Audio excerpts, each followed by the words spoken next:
We begin tonight with ABC 7's continuing coverage of the lawsuit filed today by former men's basketball players and a parent against New Mexico State University. The suit is against the Board of Regents, head coach Greg Heier, former head coach Greg Heier, assistant coach Dominic Taylor, and 3 former NMSU basketball players, DeShondre Washington, Dr. Bradley, and Kim Aiken Jr.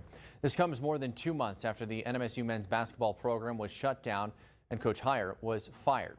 It happened after a police report was filed with the NMSU police due to hazing and sexual assault allegations within the team.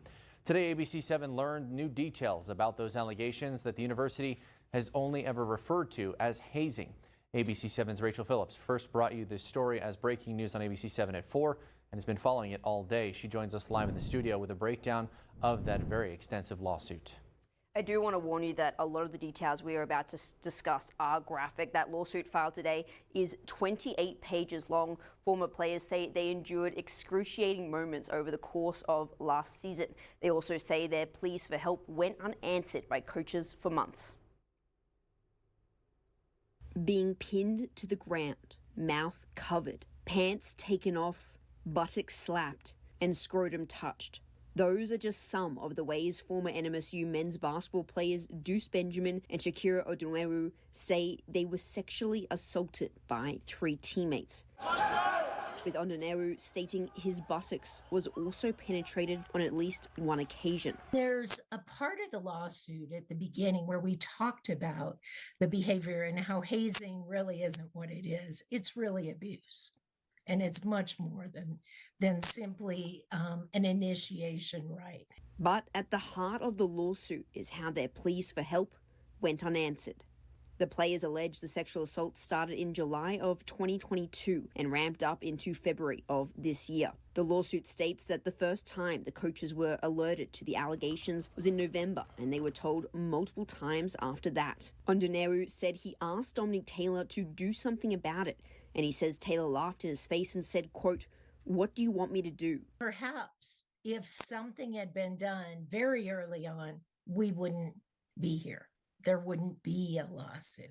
The lawsuit claims Greg Heier and his staff, quote, emboldened and empowered Aiken, Bradley, and Washington by not doing anything about the complaints. It also states that at least 1 more player and a member of the staff had similar experiences to Benjamin and Odunewu. Washington, Aiken, and Bradley were all recruited by Heier. Aiken came to NMSU after he left the University of Arizona under suspicious circumstances.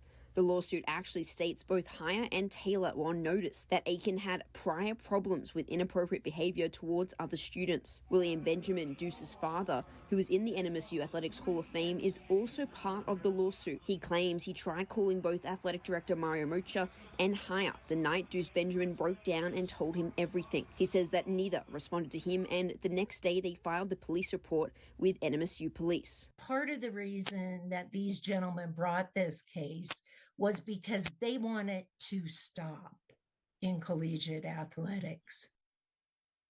Police report that was mentioned is still under investigation and no criminal charges have been filed, but it has been referred to the New Mexico Attorney General's office. Now, I reached out to every single one of the defendants in the lawsuit today for comment. None have gotten back to me by the time of this newscast. I also reached out to Athletic Director Mario Mocha, and he said he could not comment. NMSU, in a statement, meanwhile, said, quote, "While NMSU does not comment on pending litigation, we want to assure everyone that this issue is being taken seriously. As we announced earlier this year, the university is working with Greenberg-Traurig to look into these allegations. Their work is underway and running in parallel to our own internal investigation into this matter." Now, I have been in contact with William Benjamin today as well. He told me that he has been advised not to give any more interviews. This is, of course, a developing story and we will continue to follow it. But for now, reporting live from the studio, Rachel Phillips, ABC 7.